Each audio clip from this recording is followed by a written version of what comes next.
Hello students, welcome back to my channel. This is Sonia Jain. तो बेटा आज हम करेंगे डीओई से आई हुई वर्कशीट नंबर 22 क्लास 6 के लिए, subject social science our past. Date है इसकी बेटा 14 दिसंबर। चैप्टर है 7, new questions and ideas Sanghas. ठीक है। The Sangha was an association of those. Sangha एक ऐसी एसोसिएशन थी किन के लिए? Who left their homes to attain enlightenment, जो ज्ञान की खोज के लिए अपने घर को छोड़ देते थे। ठीक है। Could live together and practice meditation, और वो एक साथ रहते थे और मेडिटेशन करते थे। ठीक है। तो हमने क्या पढ़ा? संघ क्या थी? संघ एक ऐसी एसोसिएशन थी जिसमें जो लोग ज्ञान प्राप्ति के लिए अपने घर को त्याग कर देते थे, तो वहां वो एक साथ रहते थे, संघ में रहते थे और मेडिटेशन करते थे। The rules made for the Buddhist monk residing in the संघा, कुछ रूल्स होते थे संघ में रहने के लिए। ठीक है। जो बुद्धिस्ट मॉन्क होते थे, मतलब जो संघ में रहते थे उन्हें बुद्धिस्ट मॉन्क कहते थे, मतलब सन्यासी कहते थे, बुद्धिस्ट सन्यासी कहते थे, भिक्षु कहते थे। तो उनके रहने के, संघ में रहने के कुछ रूल्स होते थे, और वो रूल एक बुक में लिखे थे जिसका नाम है अ बुक कॉल्ड द विनय पिटका। जिसका नाम क्या है? विनय पिटका। ठीक है। तो संघ में रहने के जो रूल्स होते थे वो एक बुक में लिखे थे, वो किसका नाम क्या है? विनय Pitaka. We learn from the Vinay Pitaka that there were different arrangement for women and men in the Sangha. हमें विनय पिताका से, बुक से पता चला कि जो संघ में रहने का एक रूल ये भी है कि मतलब औरतें और आदमी, ठीक है, उनके लिए अलग अलग रहने के अरेंजमेंट होती थी संघ में रहने की। ठीक है। मतलब संघ में रहने का मतलब औरतें और आदमी एक साथ नहीं रहते थे, उनके रहने की अलग अलग अरेंजमेंट होती थी। ठीक है। आगे है, the man and women who join the संघा लेड सिंपल लाइफ। जो भी आदमी या औरत संघ को ज्वाइन करता था वो बहुत ही सादा जीवन जीते थे। जैसे कि आप यहाँ देख सकते हो, यहाँ पे एक पिक्चर बनी हुई है। ठीक है। यहाँ पर ये जो है ये सन्यासी है, बौद्ध वो है, सन्यासी है। ठीक है। तो ये जो है इनकी एक मीटिंग्स वगैरह भी होती थी, वो भी हमें आगे पढ़ते हैं। ठीक है। तो सबसे पहली बात हमने क्या सीखी? जो संघ में रहते थे वो बहुत सादा जीवन जीते थे।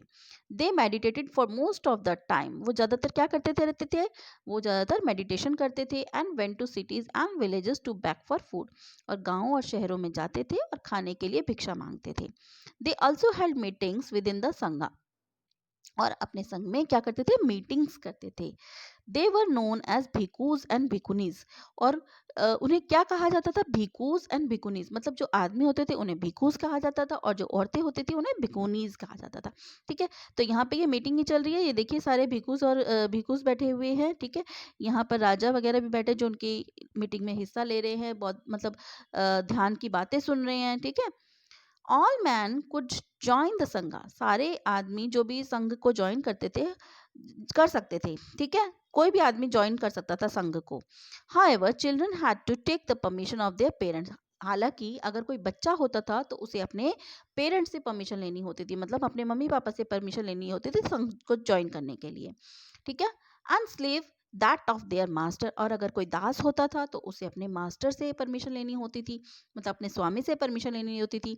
Those who worked for the king had to take his permission, और अगर कोई किंग का सेवक होता था, राजा का सेवक होता था, तो उसे राजा से परमिशन लेनी होती थी। And debtors that of creditor, और किसी का अगर मतलब कर्जदार होता था कोई, तो उसे अपने देनदार से परमिशन लेनी होती थी कि भाई मैं संघ को ज्वाइन कर सकता हूँ या नहीं।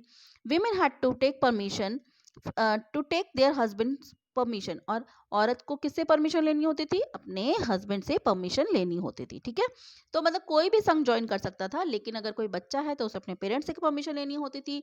कोई दास है तो उसे अपने मास्टर से, कोई राजा का दास है तो राजा से परमिशन, डेटर्स को क्रेडिटर से। ठीक है। और विमेन है तो उसे अपने हस्बैंड से परमिशन लेनी होती थी। ठीक है। तो अब आगे इसके क्वेश्चन आंसर्स देख लेते हैं। तो फर्स्ट क्वेश्चन है, हु वाज द संघा फॉर्म्ड फॉर। जो संघास थे वो किसके लिए बने थे? तो संघास किसके लिए बने थे बेटा? हमने पढ़ा था फर्स्ट लाइन में ही। संघा वॉज, यहाँ से, the Sangha was an association for two of those who left their homes to attain enlightenment, could live together and practice meditation. ठीक है। संघास वो एसोसिएशन थी जो लोग अपना घर को छोड़ देते थे, तो ज्ञान की खोज के लिए अपने घर को छोड़ देते थे, तो वो वहाँ एक साथ रहते थे और मेडिटेशन करते थे। तो ये आपका फर्स्ट का आंसर हो जाएगा। ठीक है, फर्स्ट का आंसर आप यहाँ से यहाँ तक लिख देंगे, the Sangha was an association से लेकर मेडिटेशन तक। ठीक है, तो ये आपका फर्स्ट का आंसर हो गया। दोबारा बता देती हूँ, यहाँ से लेके यहाँ तक। ठीक है, ये फर्स्ट का आंसर। सेकेंड क्वेश्चन देख लेते हैं। सेकेंड क्वेश्चन है, the rules for the Buddhist monk residing in the sangha were written down in which book.